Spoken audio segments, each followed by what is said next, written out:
आप सब तो स्टार्ट कर रहे हैं chapter number 52 of our Laxmikanth 6th edition series. तो स्टार्ट कर रहे हैं इसमें जो अटॉर्नी जनरल ऑफ इंडिया।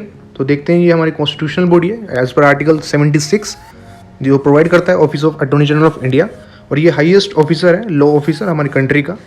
और अब देखते हैं इसका जो अपॉइंटमेंट है और टर्म है कि कौन इसको अपॉइंट करता है।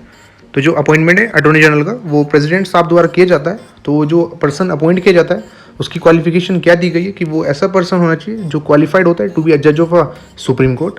दूसरे शब्दों में कहें कि जैसे कि हमने सुप्रीम कोर्ट वाले चैप्टर में पढ़ा था कि जो भी रिक्वायरमेंट है जज ऑफ अ सुप्रीम कोर्ट बनने के लिए, तो वो यहाँ पे मेंशन की गई है कि वो सिटीजन होना चाहिए भारत का, और वो कोई पर्सन होना चाहिए जो जज रह चुका हो हाई कोर्ट का 5 साल के लिए, या कोई एडवोकेट हो हाई कोर्ट का 10 साल के लिए वो रह चुका हो, या एमिनेंट जूरिस्ट हो in the opinion of the president. Eminent jurist already आपको एक्सप्लेन भी किया हुआ है कि कोई ऐसा पर्सन कि जो लीगली तो प्रैक्टिस नहीं कर रहा होता है, लेकिन उसको जो भी ये लॉ की इन्फॉर्मेशन, लीगल इन्फॉर्मेशन पूरी होती है, प्लस वो प्रेसिडेंट साहब का जो ओपिनियन में वो सेटिस्फैक्शन होना चाहिए।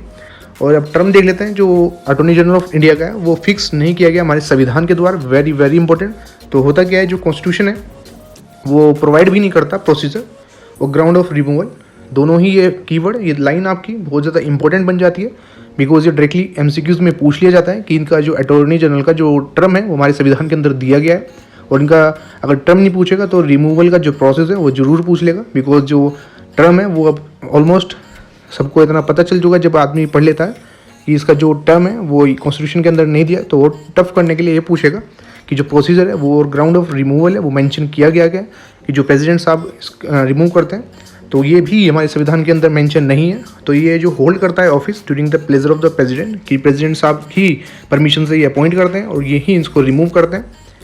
इसका मतलब है कि ये रिमूव किए जा सकते हैं प्रेसिडेंट के द्वारा किसी भी समय, और ये यहाँ पे क्लियर हो जाता है कि जो ऑफिस है कि ये अपना ऑफिस छोड़ भी सकते हैं, लेकिन अपना रेजिग्नेशन जो है वो किसको देते हैं, ये प्रेसिडेंट साहब को ही देते हैं। तो यहाँ पे ऊपर से नीचे पूरा ही चैप्टर में प्रेसिडेंट ही चल रहा है।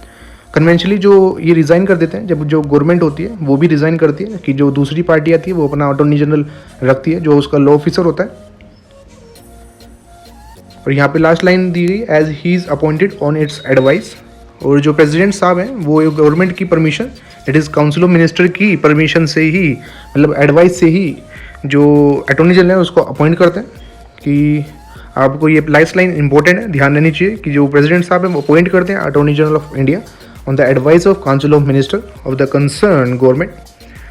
और जो रिन्यूमरेशंस होते हैं, जो भी सैलरी वगैरह सब चीज़ें अटॉर्नी जनरल की, वो भी फिक्स नहीं की गई हमारे संविधान के द्वारा, तो ये भी प्रेसिडेंट साहब ही डिटरमाइन करते हैं। अब नेक्स्ट देखते हैं कि जो ड्यूटीज़ और फंक्शंस हैं कि एज द जो चीफ लॉ ऑफिसर होता है जब ये गवर्नमेंट ऑफ इंडिया का, तो जो ड्यूटीज़ हैं वो क्या होती हैं। तो फर्स्ट है कि ये एडवाइस देता है गवर्नमेंट ऑफ इंडिया में उन लीगल मैटर में जो प्रेसिडेंट साहब द्वारा इसको रेफर किए जाते हैं, और ये परफॉर्म करता है such other duties legal character की जो इसको दी जाती है प्रेसिडेंट साहब द्वारा, वो फंक्शंस ये डिस्चार्ज करता है जो संविधान इसको देता है, या किसी लॉ के थ्रू इसको दे दिया जाए। और कौन कौन सी ड्यूटीज़ जो प्रेसिडेंट साहब द्वारा इसको दी जाती हैं, तो ये यहाँ पे दी गई हैं कि वो अपीयर होगा और behalf of the government of India सभी केसेस में सुप्रीम कोर्ट के अंदर जहाँ पे जो गवर्नमेंट ऑफ इंडिया कंसर्न होगी, और रिप्रेजेंट करता है गवर्नमेंट ऑफ इंडिया को किसी भी रेफरेंस में जो प्रेसिडेंट साहब द्वारा किया गया है सुप्रीम कोर्ट में under article 143 of the constitution. और ये हाई कोर्ट में भी अपीयर होगा। तो आप बेसिकली इतना ध्यान रखिए कि जहाँ पे भी जो गवर्नमेंट ऑफ इंडिया के रिगार्डिंग कोई भी केस होता है, तो उसमें जो प्रेसिडेंट साहब द्वारा के पास जो प्रेसिडेंट साहब हैं उनके पास ये पावर है कि वो ड्यूटी दे सकते हैं to the attorney general to appear on the behalf of government of India. तो ये तीनों ही जो ड्यूटीज़ साइन कर सकते हैं हमारे प्रेसिडेंट साहब, तो ये ध्यान रखेंगे आप। अब राइट्स और लिमिटेशन देख लेते हैं कि in the performance of the official duty जो अटॉर्नी जनरल है उसके पास राइट है कि ये राइट ऑफ ऑडियंस, कि वो एज अ ऑडियंस अटेंड कर सकता है, right of audience in all court और territory of India, in the territory of India के अंदर सभी कोर्ट्स के अंदर। फर्दर उसके पास राइट भी है कि वो बोल भी सकता है और प्रोसीडिंग में भी पार्ट ले सकता है दोनों हाउस ऑफ द पार्लियामेंट की, और उनकी जो जॉइंट सीटिंग है उसके अंदर भी, और कोई भी कमेटी पार्लियामेंट में जिसमें उसमें वो मेंबर हो सकता है, मतलब जिस कमेटी का वो मेंबर होता है which he may be named a member, तो उस कमेटी ऑफ द पार्लियामेंट को वो अटेंड कर सकता है, दोनों हाउस ऑफ द पार्लियामेंट की प्रोसीडिंग को भी और जॉइंट सीटिंग को भी। लेकिन वेरी इंपॉर्टेंट, उससे राइट ऑफ द वोट नहीं देता है, without a right to vote और ये इंजॉय करता है सभी प्रिविलेजेस और इम्यूनिटी जो मेंबर ऑफ द पार्लियामेंट जो MP होते हैं उनको दी जाती है। सभी प्रिविलेजेस और इम्यूनिटीज़। लिमिटेशन क्या है अटॉर्नी जनरल ऑफ इंडिया पे, तो ये लिमिटेशन क्यों दी जा रही है, जिससे कि अवॉइड किया जा सके कोई भी कॉम्प्लिकेशन और कन्फ्लिक्ट ऑफ ड्यूटी का, कि जिस टाइम ये अपनी ड्यूटी परफॉर्म कर रहा होता है उस टाइम किसी भी तरह की कोई प्रॉब्लम ना हो। इसलिए ये लिमिटेशन लगाई गई है कि ये एडवाइस नहीं करेगा, ना ही होल्ड करेगा brief against government of India, कि गवर्नमेंट ऑफ इंडिया के अगेंस्ट में कोई एडवाइस या कोई भी ब्रीफ ये नहीं करेगा। और ये एडवाइस भी नहीं करेगा उन केसेस में जहाँ पे गवर्नमेंट ऑफ इंडिया कंसर्न होती है, कि गवर्नमेंट ऑफ इंडिया के लिए अगर ये अपीयर हो रहा है किसी केस में, तो वहाँ पे उस केस के प्रति किसी दूसरे को एडवाइस नहीं करेगा। और ये should not defend accuse person criminal prosecution में without the permission of the government of India, कि जैसे कि हम अभी देखेंगे कि जो अटॉर्नी जनरल होता है उसकी जो प्राइवेट प्रैक्टिशनिंग होती है वो भी बैन नहीं होती, वो प्राइवेट प्रैक्टिस कर सकता है। लेकिन इसी केस में ये प्रोविज़न लाया गया है कि जो पर्सन डिफेंड नहीं कर सकते एक्यूज पर्सन को without asking to the government of India, कि गवर्नमेंट ऑफ इंडिया की जो परमिशन है उसकी रिक्वायरमेंट रहेगी इसको। नेक्स्ट है he should not accept appointment as a director in any company और कॉर्पोरेशन, कि ये किसी भी कंपनी में एज अ डायरेक्टर भी नहीं बन सकता जब तक ये गवर्नमेंट ऑफ इंडिया की परमिशन ना ले ले।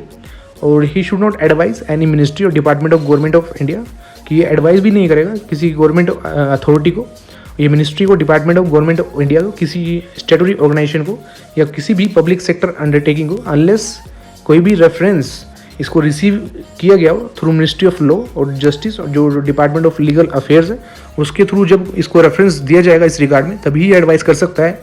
किसी भी ministry, department of government of India, किसी भी स्टेटरी अथॉरिटी को उसके बिना नहीं करेगा।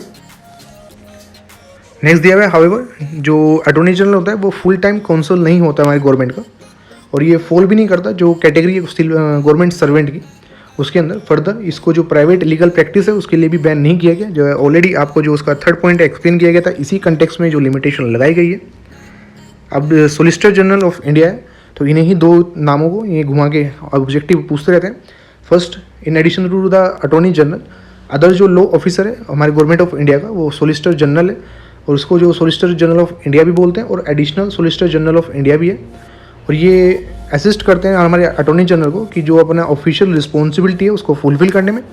और यहाँ पे एक बात नोट की जानी चाहिए कि ओनली जो अटॉर्नी जनरल है वो ही हमारे संविधान के द्वारा बनाया गया है। दूसरे शब्दों में कहें जो आर्टिकल 76 है जो हमने ऊपर पढ़ा है अभी अटॉर्नी जनरल का जिसमें लिखा हुआ है उसमें जो मेंशन नहीं है सोलिसिटर जनरल और एडिशनल सोलिसिटर जनरल का। That's why they both are not the constitutional bodies.